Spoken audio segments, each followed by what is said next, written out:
Hello students, welcome to my YouTube channel RSN maths.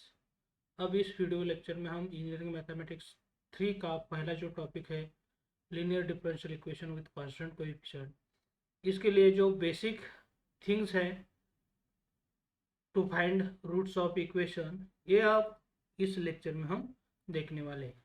तो पहला जो कंसेप्ट है जो आपको मालूम है ये आपके सामने देते हैं, और किस तरह हमें इक्वेशन का कंसेप्ट यूज़ करना है वो भी आपके सामने दे रहे हैं। तो आपको मालूम है a प्लस बी ब्रैकेट का स्क्वायर क्या होता है, ए square plus 2ab plus B square होता है। तो इसकी जैसी टर्म जो है यहाँ D square plus 2ad plus ए स्क्वायर है, यही हम कैसे लिख सकते हैं, डी प्लस ए ब्रैकेट स्क्वायर लिख सकते हैं। और यहाँ इक्वल टू जीरो है तो यही भी हम क्या लिख सकते हैं, इक्वल टू जीरो। अब ये जब सिंप्लीफिकेशन करना है मुझे, तो ये किस तरह सिंप्लीफिकेशन हमारे लिए चाहिए ये आप देख सकते हैं। यहाँ डी प्लस ए ब्रैकेट स्क्वायर है तो यही हम यहाँ कैसे लिखने वाले हैं, डी प्लस ए इंटू डी प्लस ए, ऐसा हम यहाँ लिख सकते हैं।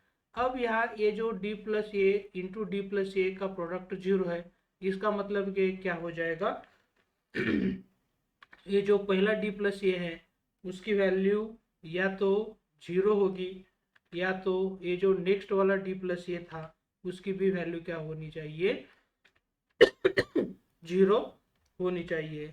इसी तरह का ये क्या है, कंसेप्ट है। लेकिन इसके बाद ये जो D plus A equal to zero करेंगे और नेक्स्ट जो है D plus A equal to zero करेंगे, तो इसका सिंप्लीफिकेशन करने के बाद फिर क्या हो जाएगा, ए प्लस ए जब राइट हैंड साइड में जाता है तो ये क्या होने वाला है, माइनस ए होने वाला है। और इसके रिलेटेड भी क्या हो जाएगा, is equal to minus A right hand side में जाने के बाद हो जाएगा। तो ये जो है d equal to minus a और दूसरा d is equal to minus a, both are the roots of this equation d square plus 2ad plus A square.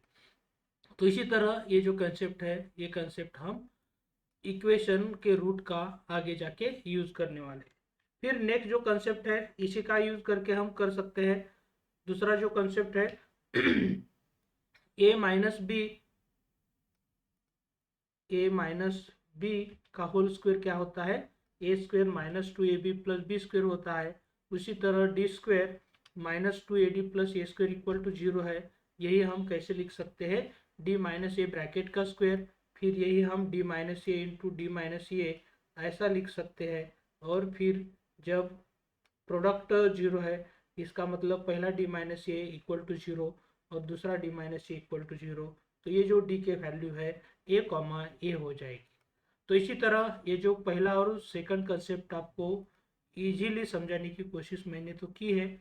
अब जो नेक्स्ट पार्ट है, नेक्स्ट बेसिक कंसेप्ट आपके सामने देते हैं और उसके रिलेटेड कैसा हमें रूट्स फाइंड आउट करना है ये भी देखते हैं। यह आपके सामने ये जो a plus B bracket raise to 3 जो है वही हम A cube plus 3ab square plus 3a square B plus B cube ऐसा लिख सकते हैं। तो इसके जैसा टर्म यहाँ D cube plus 3ad square plus 3a square D plus A cube equal to zero है। तो वही हम D plus A bracket raise to 3 equal to zero ऐसा लिख सकते हैं। लेकिन जब ये जो D plus A bracket raise to 3 है, यही टर्म हम कैसे लिख सकते हैं, D plus A into d plus A into d plus a, 3 बार प्रोडक्ट में लिख सकते हैं टर्म। अब ये तीनों टर्म का प्रोडक्ट जब जीरो है इसका मतलब क्या हो जाएगा, पहला जो डी प्लस ए है वो तो जीरो हो जाएगा, या तो ये जो सेकंड डी प्लस ए है वो सेकंड डी प्लस ए भी क्या हो जाएगा, जीरो हो जाएगा, या तो थर्ड डी प्लस ए है वो भी क्या होने वाला है, जीरो होने वाला है। इसी तरह ये जो कंसेप्ट है ये कंसेप्ट है। अब आपको ये ऐसा नहीं करना है D plus A cube equal to zero है तो d plus A equal to zero, ऐसा नहीं करना है। तो इसी तरह आपको जो सिंप्लीफिकेशन है इसी तरह करना है। और ये 3 बार D plus A equal to zero है तो इसका मतलब ये जो क्या हो गया, प्लस ये राइट हैंड साइड में जाएगा तो ये क्या होने वाला है, माइनस ए होने वाला है। तो पहले डी की वैल्यू माइनस ए हो जाएगी, दूसरे डी की भी वैल्यू क्या हो जाएगी, माइनस यही हो जाएगी, और जो तीसरा डी है उसकी भी वैल्यू क्या होने वाली है, माइनस ए होने वाली है। तो इसी तरह ये जो डी के वैल्यूज है minus A minus A minus A मिला है। अब ये जो कंसेप्ट है ए plus B bracket raise to cube का कंसेप्ट यूज करके मैंने किया था, अब इसी का यूज करके आपके सामने जो फोर्थ कंसेप्ट है वो फोर्थ कंसेप्ट देते हैं। जब A minus B bracket raise to 3 है तो इसका फॉर्मूला आप देख सकते हैं A cube minus 3 A B square plus 3 a² B minus क्या होता है बी क्यूब होता है। उसी तरह जब D cube minus 3 a² plus 3 a² D minus A cube है, इसका सिंप्लीफिकेशन हम कैसे कर सकते हैं, D minus A bracket raise to 3 equal to 0। फिर हम क्या कर सकते हैं, D minus A D minus A D minus A equal to 0, इसका मतलब D minus A equal to 0, दूसरा D minus A equal to 0, तीसरा D minus A equal to 0। और ये सिंप्लीफाई करने के बाद डी की वैल्यू जो है वो डी की वैल्यू हमें क्या मिलने वाली है, डी इक्वल टू ए ऐसे मिलने वाली है।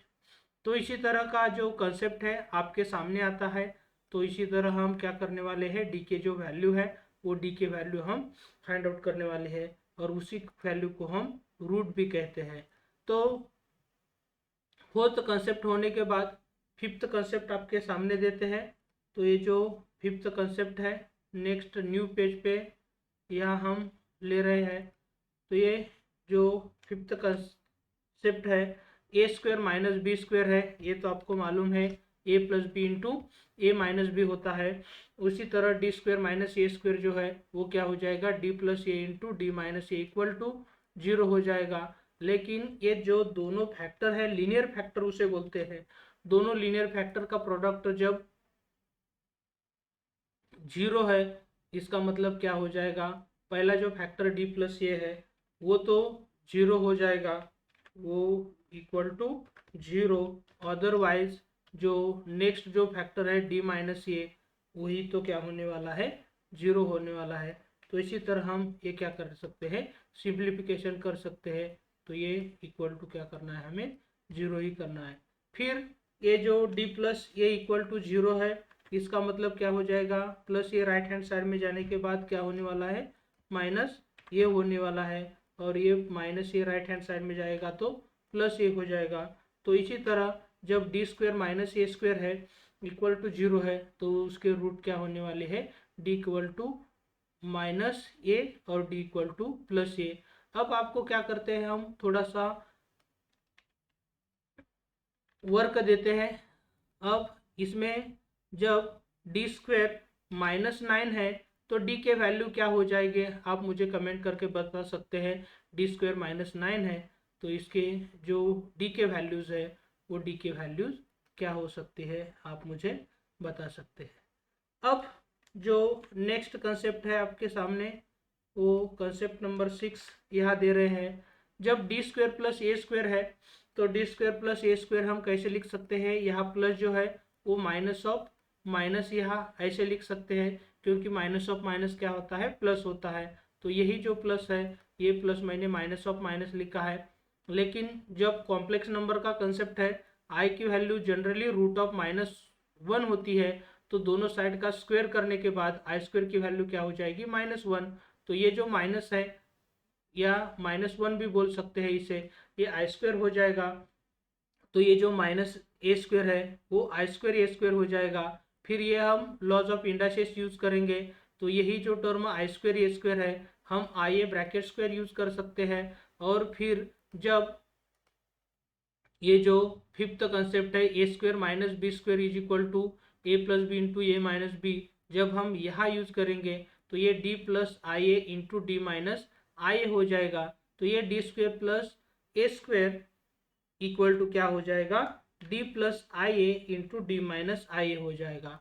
और जब इसी तरह का कंसेप्ट है D square plus A square equal to 0 ऐसा कंसेप्ट है, तो उस वक्त हम क्या कर सकते हैं, D plus I a equal to 0 और d minus I a equal to 0। और इसी तरह हम जब ये सिंप्लीफाई करते हैं तो यहाँ क्या हो जाएगा, डी प्लस आई ए की वैल्यू यहाँ क्या होने वाली है, 0 होने वाली है। तो हम यहाँ वही टर्म यहाँ लिख रहे हैं। तो यहाँ आपके सामने ये जो d plus I a equal to 0 और जो दूसरा है term d minus I a equal to क्या हो जाएगा, यहाँ 0 होने वाला है। तो इसी तरह ये जो डी के वैल्यूज़ है, डी के वैल्यूज़ हमें फाइंड आउट करने के लिए फिर हम थोड़ा सा सिंप्लीफाई करते हैं, और सिंप्लीफाई करने के बाद आपको ये प्लस आई ए है वो राइट हैंड साइड में जाने के बाद क्या हो जाएगा, माइनस आई ए होने वाला है। तो इसी तरह ये जो सिंप्लीफिकेशन है डी के वैल्यू, और यहाँ क्या होने वाला है, डी इक्वल टू आई ए होने वाला है। तो इसी तरह ये जो सिंप्लीफिकेशन है इसके रूट फाइंड आउट करने का, यही कंसेप्ट हम आगे जाके यूज करने वाले हैं। तो इसी तरह आपको ये अच्छी तरह देखना है, डी स्क्वायर प्लस ए स्क्वायर किसी तरह सिंप्लीफाई कर सकते हैं D plus I A into D minus आई ए, और वही इक्वल टू जीरो है। तो ये जो डी के वैल्यू है वो डी के वैल्यू हमारे लिए इम्पॉर्टेंट है। फिर आपके लिए थोड़ा सा वर्क देते हैं, जब डी स्क्वायर प्लस 16 है तो इसके रिलेटेड डी के वैल्यू क्या हो सकते हैं, आप मुझे कमेंट करके बता सकते हैं। फिर जो नेक्स्ट आइडिया है वो नेक्स्ट आइडिया आपके सामने दे रहे हैं। आइडिया नंबर 7, यहाँ हमें मालूम है A cube plus B cube जो है वो A plus B into A square minus A B plus B square होता है, और जब D cube plus A cube equal to zero है उसका यूज़ करके, इसी का यूज़ करके हम D plus A into D square minus A D plus A square equal to zero कर सकते हैं, और इसके रिलेटेड हमें डी के वैल्यू फाइंड आउट करने हैं। तो ये डी के वैल्यू फाइंड आउट करने के लिए हमें क्या करना पड़ेगा, ये पहला ब्रैकेट इक्वल टू जीरो या तो second bracket equal to zero, तो यहाँ क्या हो जाएगा, D plus a equal to क्या होने वाला है, जीरो होने वाला है।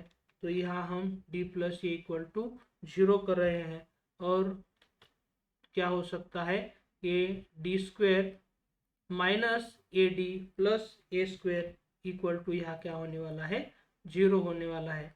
तो इसी तरह ये जो सिंप्लीफिकेशन है डी के वैल्यू हम फाइंड आउट कर सकते हैं। अब आपके सामने ये जो डी के रिलेटेड टर्म है, ये जो पॉलिनोमियल है क्वाड्रेटिक पॉलिनोमियल है, या तो हम क्वाड्रेटिक इक्वेशन कह सकते हैं।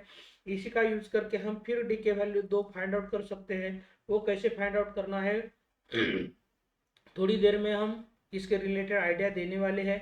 तब तक ये जो डी की वैल्यू है, अब यहाँ D plus a equal to zero है, इसके रिलेटेड क्या हो जाएगा, डी इक्वल टू माइनस ये होने वाला है, और ये जो डी की वैल्यू माइनस ये है और इसके रिलेटेड डी के वैल्यू दो होने वाले हैं। थोड़ी देर में हम इसके रिलेटेड कंसेप्ट समझाने वाले हैं। तो इसी तरह ये जो डी के वैल्यू है हम फाइंड आउट कर सकते हैं। फिर जो 8 नंबर का कंसेप्ट है वो 8 नंबर का कंसेप्ट इसी तरह का है, कंसेप्ट 7 की तरह। तो ये जो 8 नंबर का कंसेप्ट है वो आपके सामने दे रहे हैं, A cube minus B cube है, वही कंसेप्ट क्या होता है, A minus B into A square plus A B plus B square ऐसा होता है। फिर जब D cube minus A cube का कंसेप्ट है, वही कंसेप्ट हम कैसे ले सकते हैं, D minus A into D square plus A D plus A square ऐसा कर सकते हैं। तो यहाँ दोनों ब्रैकेट का प्रोडक्ट जीरो है, तो पहला bracket d minus A equal to तो जीरो होगा, या तो d square plus A D plus A square equal to zero होगा। और ये सिंप्लीफाई करने के बाद डी की वैल्यू ये मिल जाएगी, और ये जो D square plus A D plus A square है इसके रिलेटेड डी की वैल्यू फाइंड आउट करने के लिए आइडिया हम थोड़ी ही देर में देने वाले हैं। तो ये इसी तरह ये जब इक्वेशन है, इक्वेशन के रूट फाइंड आउट करना हमारे लिए बहुत इम्पोर्टेंट है। फिर थोड़ा सा और 4th डिग्री इक्वेशन है, तो इसका जो रूट फाइंड आउट करते हैं वो अब हम यहाँ देखने वाले हैं। तो आप यहाँ देख सकते हैं d raise to 4 minus a raise to 4 है, इक्वल टू जीरो जब होगा तो ये जो डी रेज टू 4 है हम डी स्क्वायर का स्क्वायर लिख सकते हैं, और ये रेज टू 4 है हम ए स्क्वायर का स्क्वायर लिख सकते हैं। फिर आप यहाँ देख सकते हैं ये जो आइडिया है ये किस तरह के आइडिया हम यहाँ यूज़ करने वाले हैं, A square minus B square equal to A plus B into A minus B की आइडिया जब यूज़ करेंगे, और यह डी स्क्वायर प्लस ए स्क्वायर की जब आइडिया ये यूज़ करेंगे, तो आपको समझ में आएगा कि ये जो डी स्क्वायर का स्क्वायर और माइनस ए स्क्वायर का स्क्वायर है, ये हम डी स्क्वायर प्लस ए स्क्वायर और D square minus a square ऐसा लिख सकते हैं। और अभी अभी हमने देखा है डी स्क्वायर प्लस ए स्क्वायर आपके सामने ये है, डी स्क्वायर प्लस ए स्क्वायर के फैक्टर हमने इसी तरह किए हैं, वही फैक्टर यहाँ लिखा है। और यहाँ D square minus a square के जो फैक्टर्स है डी प्लस ए इंटू डी माइनस ए, इसी तरह होने वाले हैं।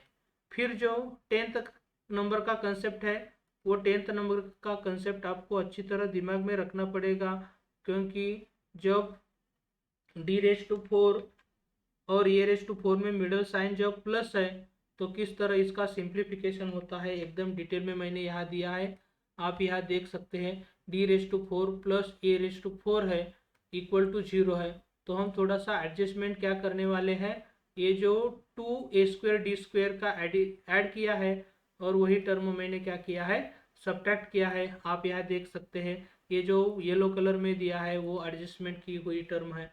फिर ये जो d⁴ है हम d² का स्क्वायर लिख सकते हैं, ये जो टर्म है यहाँ एज इट इज लिखा है, और ये a⁴ और ये जो रिमेनिंग टर्म है ये एज इट इज यहाँ लिखा है, ये इक्वल टू क्या हो जाएगा, 0 होने वाला है।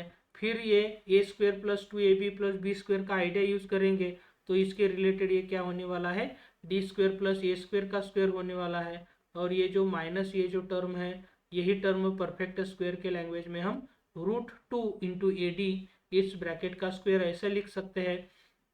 फिर ये जो d² + a² को थोड़ी देर तक हम a मानेंगे तो यहाँ a² हो जाएगा, और √2 AD को थोड़ी देर तक b मानेंगे तो a² - b² की आइडिया है उसके जैसा a + b × a - b होता है। तो इसके फैक्टर क्या होने वाले हैं आपके, d² + a² + √2 टाइम्स AD और d² + a² - √2 टाइम्स AD। अब डी के डिक्रीजिंग ऑर्डर में जब हम ये पार्ट लिखेंगे तो ये इसी तरह आपको देखने को मिलेगा, और ये जो पार्ट है इसी तरह आपको देखने को मिलेगा, लेकिन इक्वल टू 0 है तो ये d⁴ + a⁴ है, ऐसे क्वाड्रेटिक फैक्टर हो जाएंगे। और इसके रूट कैसे फाइंड आउट करते हैं अब हम यहाँ देने वाले हैं, क्योंकि जो 7, 8, 9, 7, 8 और 10 में जो क्वाड्रेटिक फैक्टर्स है यहाँ आप देख सकते हैं, ये जो है क्वाड्रेटिक फैक्टर है। ये क्वाड्रेटिक फैक्टर के रिलेटेड कैसे डी के वैल्यू हम फाइंड आउट करते हैं अब यहाँ हम देखने वाले हैं। तो ये जो 11 नंबर का पॉइंट है उसके रिलेटेड ही है। तो यहाँ आप देख सकते हैं ये जो 11 नंबर का पॉइंट है, जब ax² + bx + c = 0 ये क्वाड्रेटिक इक्वेशन इन x है तो x की वैल्यू क्या होती है, -b ± √b² - 4ac/2a। उसी तरह जब इक्वेशन AD², या हम जनरली डी जो है वो कैपिटल लेने वाली है, तो यहाँ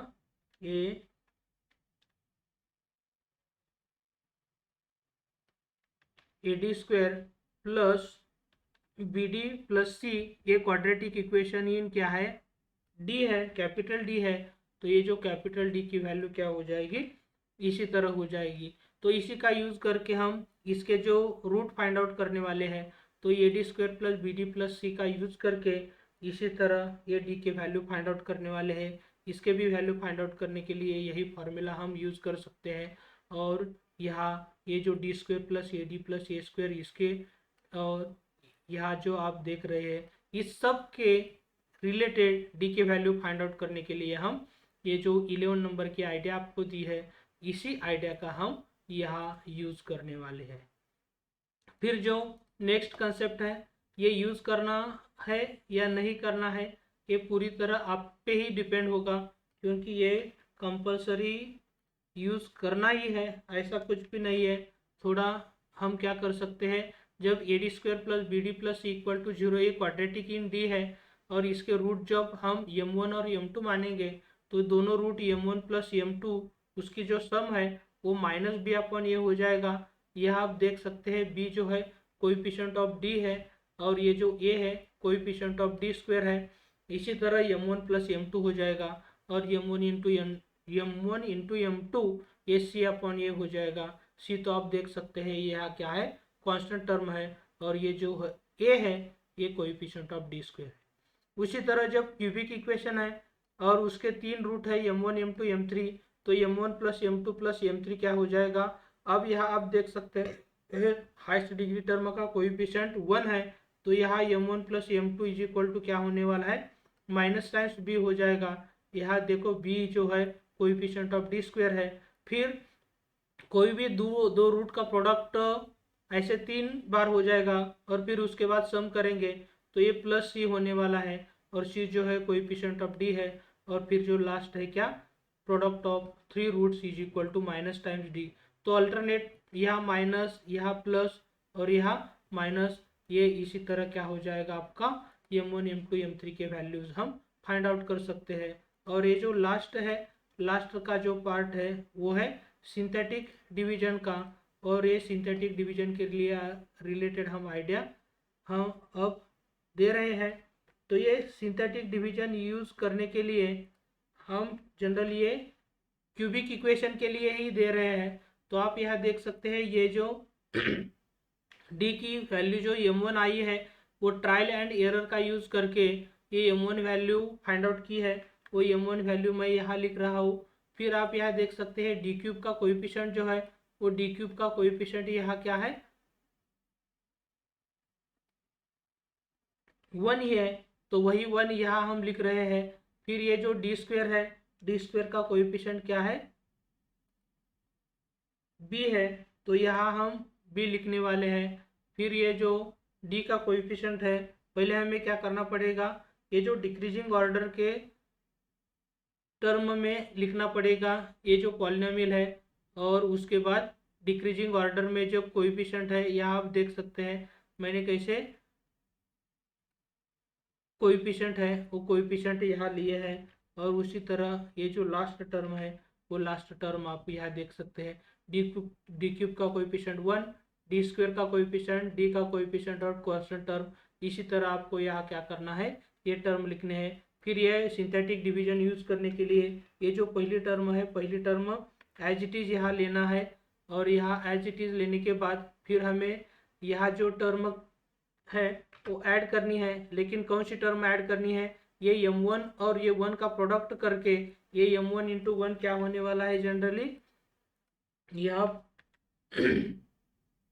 देख सकते हैं m1 और इसका प्रोडक्ट करने के बाद क्या होने वाला है ये m1 ही हो जाएगा।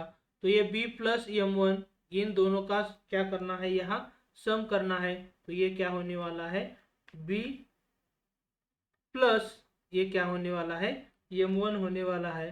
तो यहाँ आपके सामने थोड़ा सा हम सिंप्लीफाई कर रहे हैं। तो ये b प्लस m1 तो यहाँ मैंने लिखा है। फिर इसके बाद हमें क्या करना पड़ेगा, यहाँ फिर एडिशन करना है।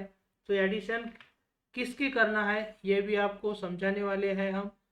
तो ये जो m1 का प्रोडक्ट है, m1 का प्रोडक्ट किसके साथ करना है, ये जो ये टर्म आई है b प्लस m1 के साथ इसका जो प्रोडक्ट है ये प्रोडक्ट हमें करना है। तो ये हम क्या करने वाले हैं ब्रैकेट में लेने वाले हैं। तो ये थोड़ा सा